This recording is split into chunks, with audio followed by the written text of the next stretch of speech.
I'm Sarah Rotheram, the CEO of Penhaligons.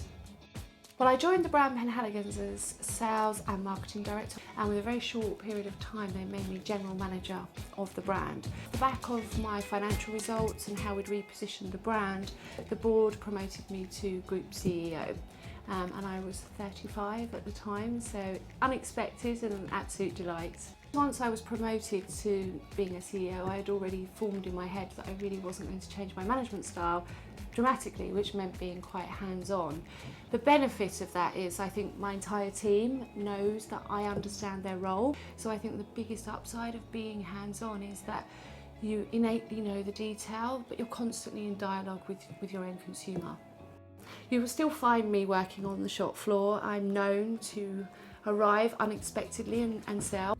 Given the sort of heritage of Penhaligon sort of started in 1860, I wanted to bring this level of creativity to the brand, really because in order to move the brand forward and also make it really relevant to our consumers today. So I think that creative approach runs entirely through my organisation. The question they'll hear from me over and over again is, that's great, so how can we do it in a very creative way or in a way that's completely different to how somebody else has approached the market? And the upside is that it makes the brand relevant, makes the brand much more modern, slightly cool, with so much history. I'm constantly asked the question of how do I live, such a busy life with travelling and my job whilst having a family at the same time, and particularly with a brand like ours, you live and breathe it, you love it. So I think you go home and your mind is still whirling and you're still doing lots of things.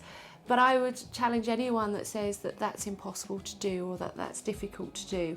One, I have a very adorable husband that supports me entirely. You just restructure your day to make sure that you can do both. And sometimes it might be I get to work a little bit later, so I see my son, or I get home at a different time and then I switch back on.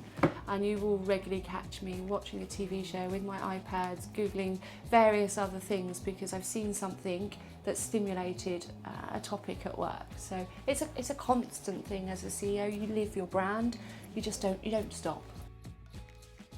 I do have this responsibility to mentor all of my team and young ladies and women coming up through the organisation.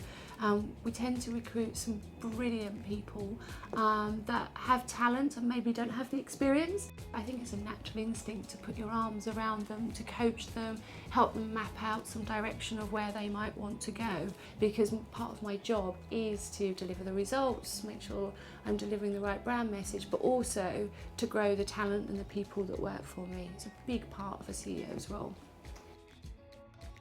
So I'm soon to be changing my role at Penhaligons and moving into a new CEO's position. And the advice I would give to women of any age with regards to that is, in my personal experience, I've just always followed my gut, if you like. I've not been a woman that's had a very determined career path.